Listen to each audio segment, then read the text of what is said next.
isang malayong bayan, may isang dalagang nangangalang Ana. Siya ay 18 taong gulang at siya ang panganay sa magkakapatid. Ate, asa na po si Mama at tayo kakain ng tanghalian? Nandun po sa sakahan. Tawagin mo muna para makakain na tayo. Sige po, ate. Ang mga magulang ni Ana ay mga magsasaka lamang at naglalabada naman ang kanyang ina sa mga bahay-bahay para kahit papaano ay mayroon silang mabibiling bigas at ulam sa pang-araw-araw. Uy, ma, halina po kayo. Kakain na tayo. Sige, mga anak.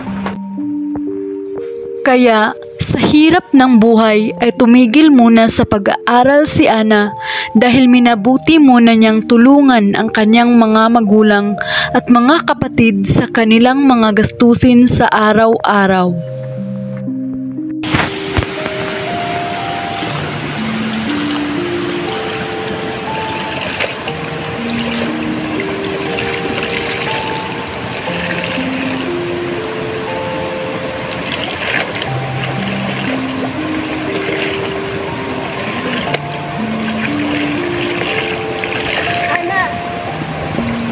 Bibigay ko ng sahod mo ngayon.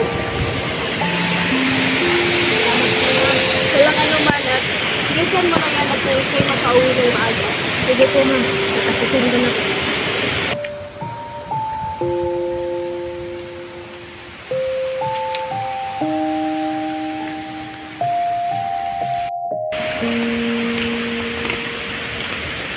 Kasya na kaya ito sa mga kapatid ko?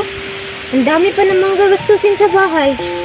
Isang araw, naisipan ni Ana na sa syudad siya magtatrabaho para magkaroon naman ng malalaking sahod. Kailangan ko nang maghanap ng magandang trabaho para malaki-laki din ang sahod ko. Ang hirap pa naman dito sa probinsya. Maliit lang yung sahod. Ma, magpapaalam sana ako. Maghanap ako ng trabaho sa syudad. Ang layo nun, anak. Tsaka wala kami sa tabi mo para gabayan ka. Okay lang, ma. Para din naman to sa inyo at sa kapatid ko. Para kahit konti, makakatulong ako. Meron ka bang makakasama doon papunta? Ma, kasama ko naman po si Jean. Sige, anak. Papayagan kita kung yan ang ikakabuti ng pamilya natin.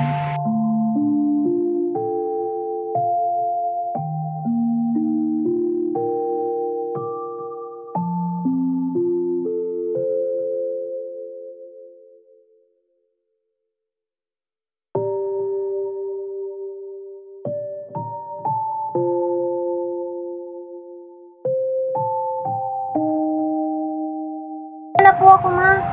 Sige, anak. Mag-iingat ka doon, ha? Huwag mong pababayaan ang sarili mo. Opo, ma. At kayo din po, ma. Alagaan niyo po kalusugan niyo. Ikaw, Bunso. Ikaw na'y bahala kay mama, ha? Opo, ate. Ana, halina, baka tayo ay mauli pa sa bus. Bye, ma. Bye, Bunso. Sige, mag-iingat ka doon.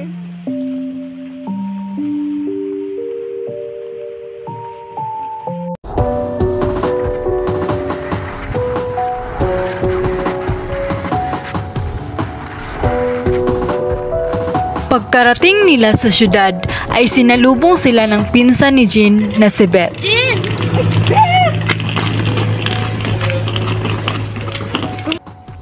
Okay lang naman. Sino pa nagkakasama mo? Ito nga pala si Ana, ang aking kaibigan. Hello po, Ate Beth. Nais ko lang po sana magkikituloy sa inyo habang wala pa kami trabaho. Walang problema yan. Salamat.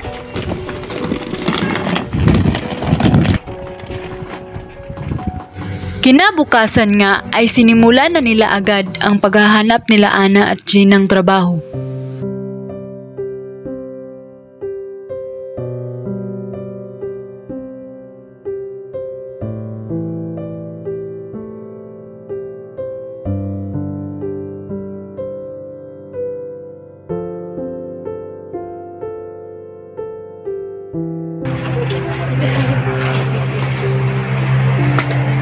Magandang araw po, ma'am. Anong ate?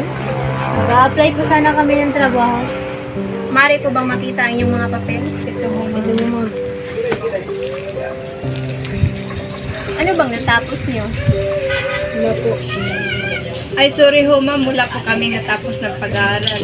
Hindi po kayo magsisisi sa amin dahil marunong naman po kami sa lahat ng bagay. Pagpasensyahan niyo na. Hindi ko kayo matatanggap. Hindi pala kayo nakapagtapos ng pag-aaral. Kulang pa sa experience. Ma'am, salamat. Sige, pagpaumanhin nyo na. Mabuti. Ana, wala naman tumatanggap natin eh. Kaya nga ang hirap kasi maghanap ng trabaho pag di tayo nakatapos ng pag-aaral. Tapos kung makatapos naman, mahirap din makahanap kasi wala tayong experience. Ay, naku. Sinubukan nga nilang uma-apply sa iba't ibang trabaho ngunit hindi nga sila tinatanggap. Ano, nakita mo ba yung nakita ko? Oo, may bantay kasi. Tara, subukan natin. Tao po! Tao po!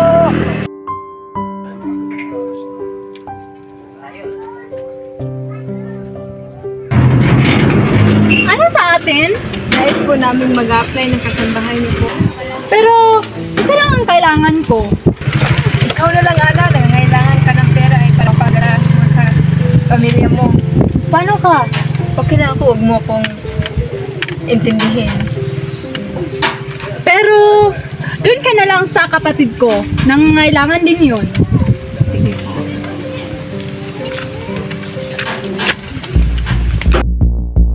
Halika! Halika, pumasok ka. Ano nga ulit pangalan mo?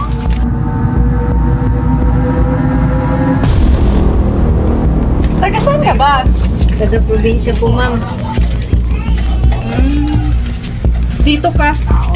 Maraming mga tratrabahuhan mo dito.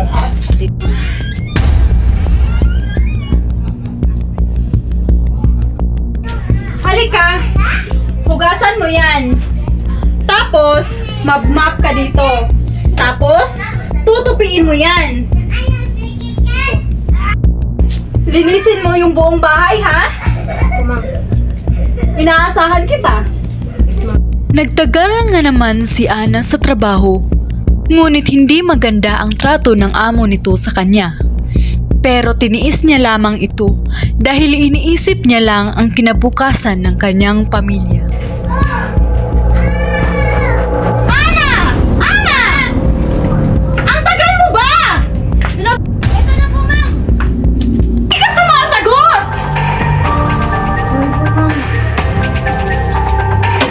Palusot ka na naman! Palusot!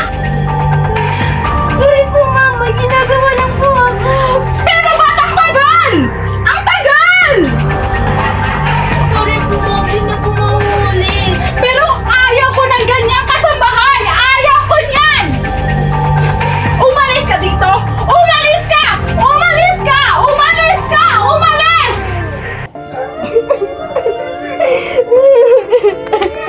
Lumabas sa bahay si Ana at may isang babae na nakakakita sa kanya na umiiyak. Ayoko na.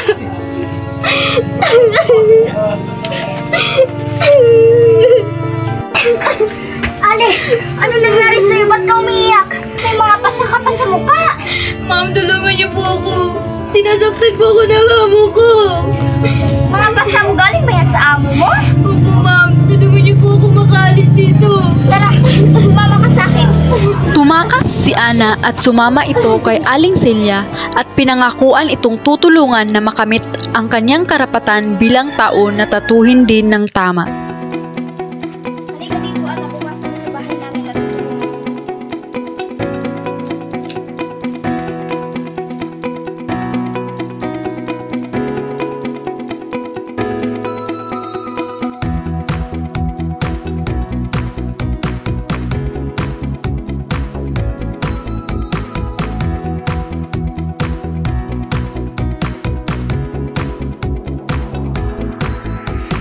Pinadakip at pinakasuhan ang amo ni Ana dahil sa pagmamaltrato nito sa kanya. At nakamit ni Ana ang kanyang karapatan bilang isang tao na dapat ding tatuhin ng tama, na bilang isang tao at di bilang isang hayop na basta saktan lang. Tratuhin natin ng tama ang ating mga manggagawa. Huwag natin silang abusuhin kahit sila ay hindi nakatapos sa pag-aaral. Lahat tayo ay nagkakamali at matuto tayong magpatawad sa kapwa.